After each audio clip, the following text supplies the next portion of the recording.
Talvez você já tenha ouvido alguém dizer: eu não preciso de uma igreja para ser salvo.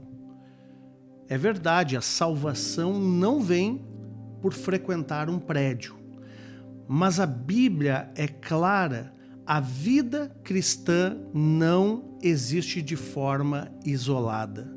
E hoje nós vamos entender, à luz da palavra, porque a igreja faz parte do plano de Cristo para a nossa salvação e santificação. E por que estar fora dela não é a vontade de Deus para as nossas vidas. Mas antes de prosseguirmos, já deixe escrito aí nos comentários: eu sou parte da Igreja de Cristo. Novamente, eu sou parte da Igreja de Cristo. E já deixe o seu like para que mais pessoas conheçam essa verdade bíblica.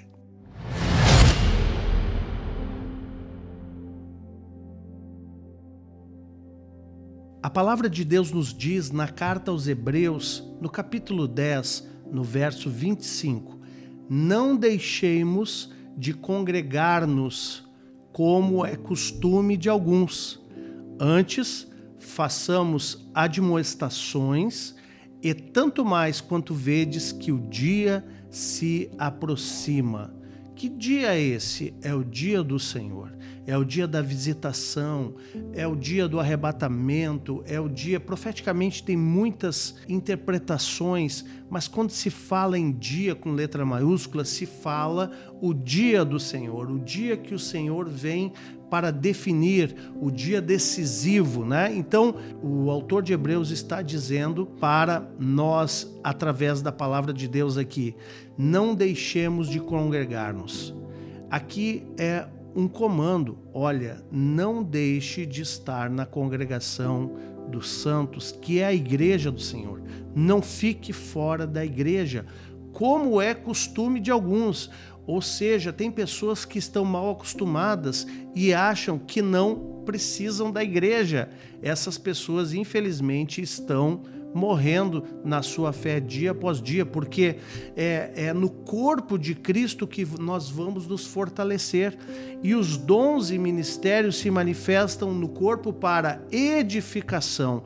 Então, se uma pessoa não está no corpo, ela não está sendo edificada. E o que começa a acontecer com ela?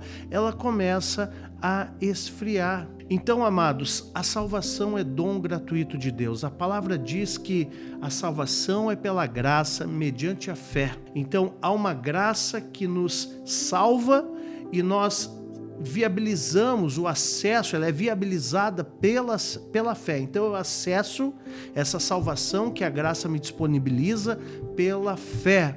Fé em quê? Fé em Jesus, né? Então, quando você tem fé em Jesus, você tem acesso a essa graça. Mas quando alguém é salvo, é imediatamente inserido no corpo de Cristo, através do batismo.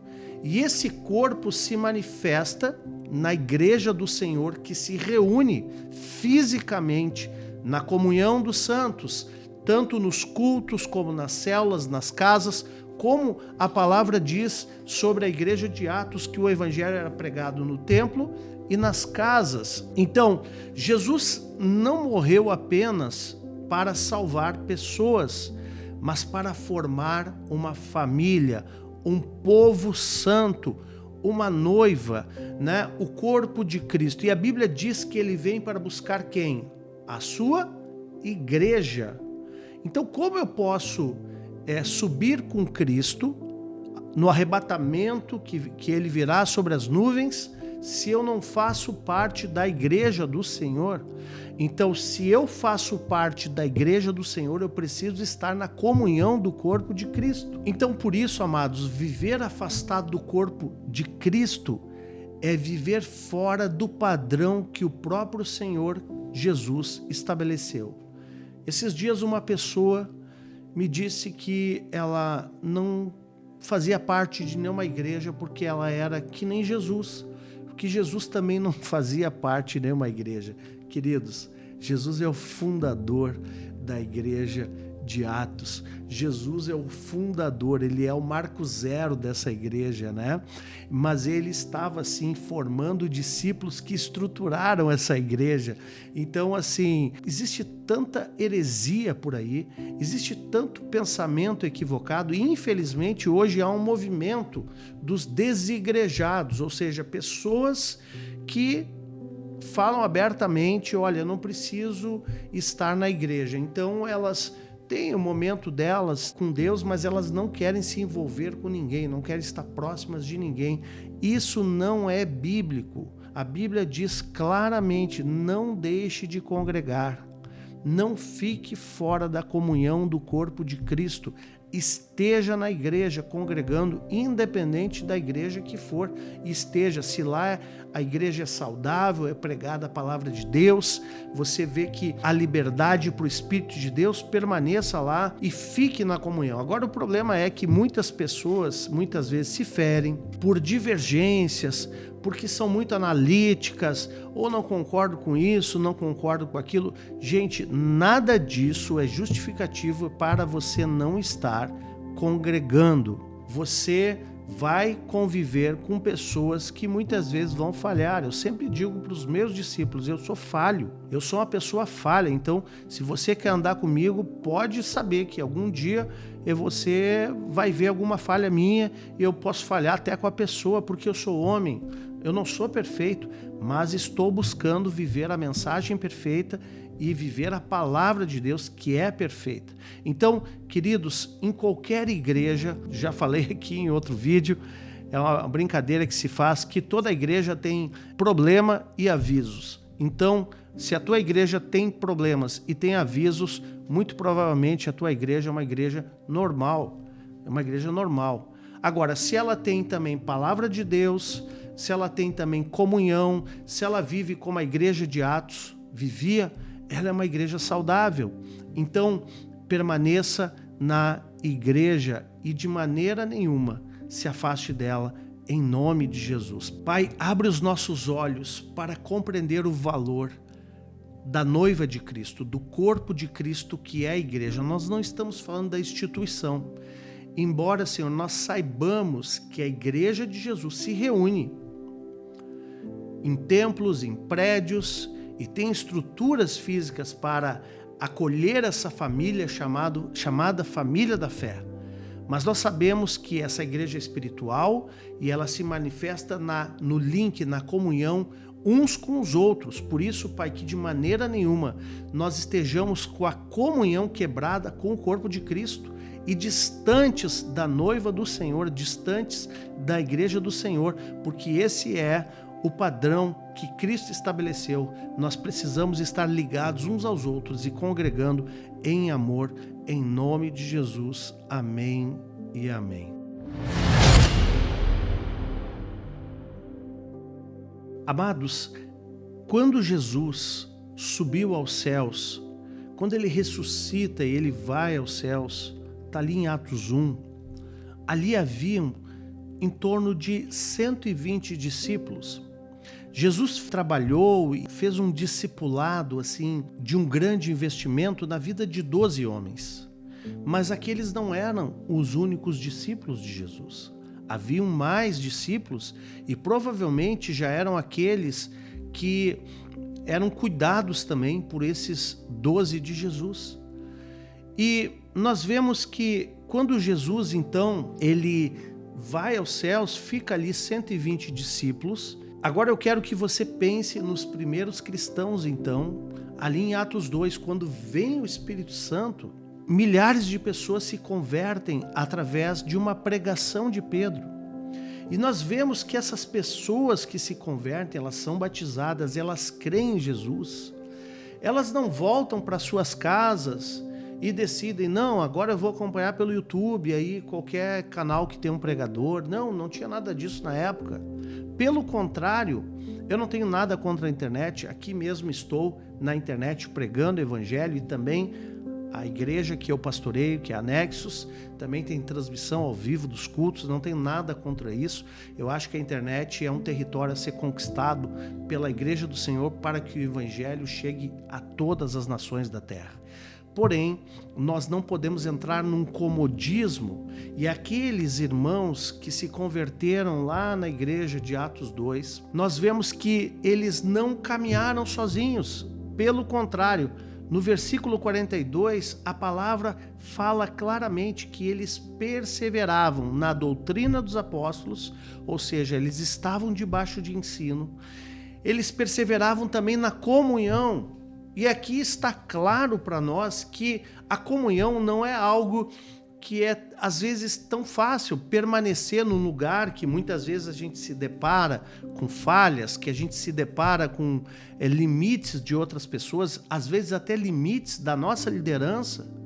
Queridos, as nossas lideranças vão falhar conosco em algum momento. E quanto mais maduro você se torna, você compreende melhor isso. Mas quando você é um crente novo, você pode se ferir gravemente por não compreender ainda que as pessoas não são perfeitas. Mas, então, aqui essa igreja de Atos perseverava na comunhão. Será que eles não tinham ali divergências entre eles? Até mesmo os apóstolos, os 12 de Jesus, tiveram divergências com o apóstolo Paulo. Entende? Então, assim, será que Paulo teve grande divergência, por exemplo, com Barnabé, né, que foi o cara que acolheu ele? Será que esses irmãos, eles não eram homens de Deus? Mas a Bíblia diz que eles perseveravam na comunhão, independente das divergências, independente talvez até das feridas, independente, porque perseverar no ensino, perseverar na doutrina, na comunhão, no partir do pão, na oração, não é coisa fácil. Não é algo que flui naturalmente no primeiro momento. No primeiro momento, a gente tem preguiça de orar, amados. Isso é para todo mundo. Talvez ali quando você está no primeiro amor, você quer, mas depois a preguiça bate. A preguiça bate para ler a palavra, a preguiça bate para ir no culto, a preguiça bate, ou muitas vezes até a dor bate quando há uma divergência, quando há um problema com algum irmão. E às vezes você fica ali ferido, sem disposição para resolver.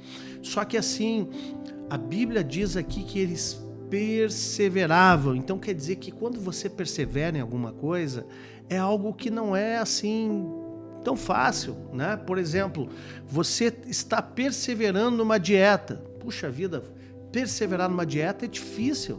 Não é algo fácil. Mas é assim que é a vontade do Senhor para nós. Perseverar contra o pecado bate na porta, a tentação bate na porta, mas nós precisamos perseverar. Perseverar quando vem tribulações. Mas agora, trazendo para esse contexto, eles perseveravam na comunhão.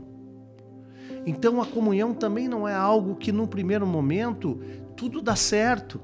Não é algo que no primeiro momento, olha, não acontece nenhum problema. É tudo tranquilaço. Não. A gente tem que perseverar mesmo quando as coisas não vão bem. Porque a gente faz isso não para atender um desejo nosso ou uma vontade nossa. Nós fazemos isso para atender o desejo dele e para darmos uma resposta à palavra dele.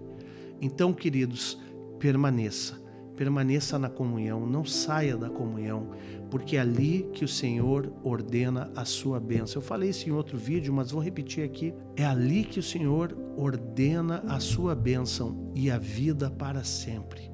Permaneça na comunhão. Então a igreja, ela é necessária. Ela não é um passaporte para o céu.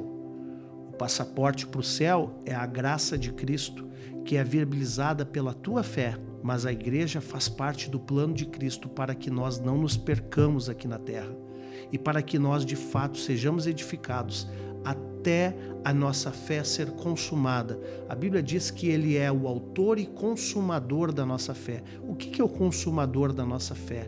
É aquele que nos leva até a maturidade da nossa fé. Então uma pessoa madura não é uma pessoa que na primeira ofensa ela já se fere, vai embora e pega a faixa. Não, uma pessoa madura é uma pessoa que ela decide enfrentar os desafios da fé e persevera para que as correções possam acontecer, para que a comunhão que está quebrada possa ser restaurada em nome de Jesus.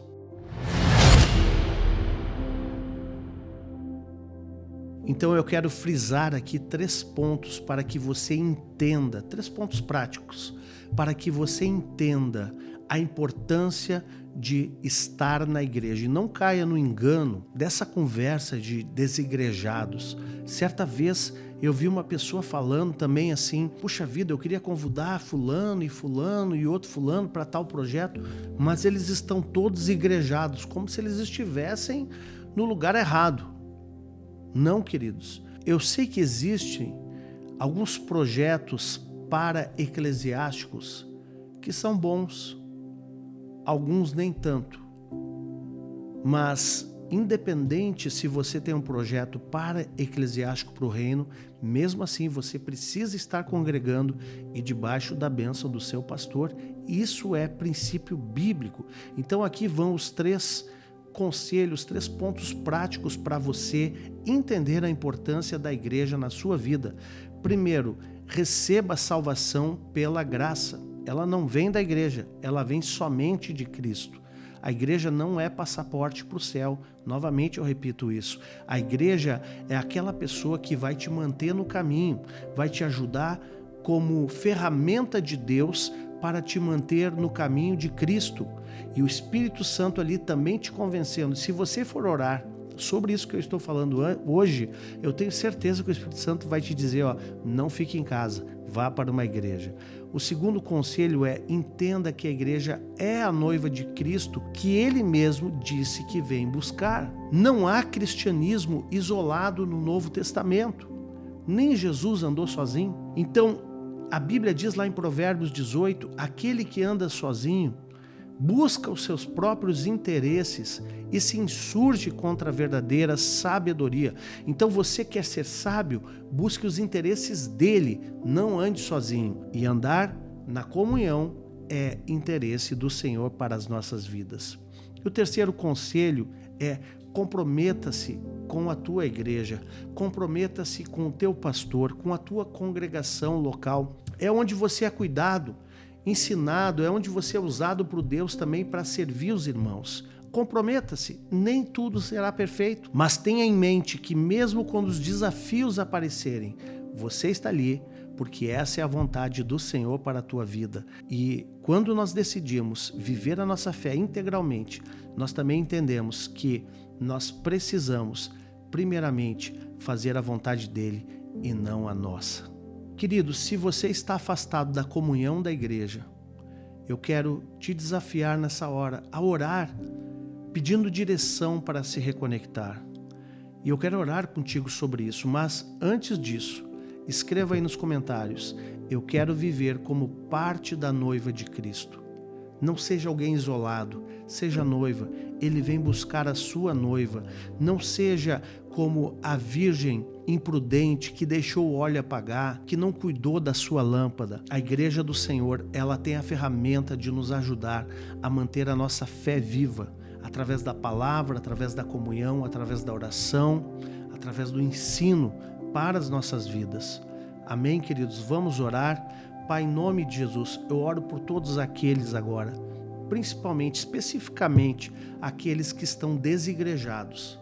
Pai, em nome de Jesus, que hoje mesmo essa pessoa possa tomar a decisão de voltar para a comunhão, de voltar para a sua igreja, de retornar para a integração, estar integrado com a noiva de Cristo e não apartado da noiva de Cristo, em nome de Jesus. Pai, eu oro para que essa pessoa, ela realmente possa estar compreendendo que mesmo dentro da igreja, nem tudo é perfeito, mas a maturidade que nós estamos sendo desafiados de ter, a consumação da nossa fé através de Jesus faz parte. Ela passa por termos a comunhão na noiva de Cristo. Então, Pai, obrigado, Senhor, por essa salvação que nós temos em Cristo e pelo privilégio de fazer parte da Tua igreja. Coloca em nossos corações, Pai, amor pela comunhão, amor pelos irmãos, também disposição, Pai, em servir, em cuidar, em amar. Também, Senhor, humildade para caminhar juntos, Pai, com o corpo de Cristo, mesmo quando as coisas não dão muito certo, Pai. Traz de volta todo aquele que está afastado nesta hora e fortalece aqueles que já estão firmes, que fiquem mais ainda, para que sejamos encontrados, aprovados, prontos, essa noiva bem ataviada, preparada, sem ruga, sem mácula, quando o nosso noivo, Jesus Cristo, voltar para nos buscar. Em nome de Jesus. Amém e amém. Se essa palavra falou com você, eu quero te convidar a continuar conosco aqui no nosso canal. Todos os dias, às 6 horas da manhã e às 18 horas, nós temos aqui vídeos de oração da manhã e oração da noite com palavras poderosas, palavras devocionais que certamente vão edificar muito a tua fé e vão te aproximar mais de Deus. Se você é novo por aqui, inscreva-se no canal, ativando as notificações e já deixa o seu like. Também você pode compartilhar esse vídeo e certamente muitos serão abençoados. Agora, se você deseja receber mais mensagens inspiradoras todos os dias, me siga também no meu Instagram, @awpaz.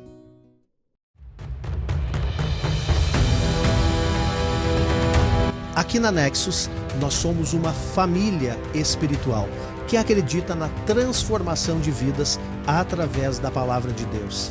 E se você deseja crescer na fé e se tornar um discípulo de Jesus, mande uma mensagem para nós no Instagram, @NexusChurch.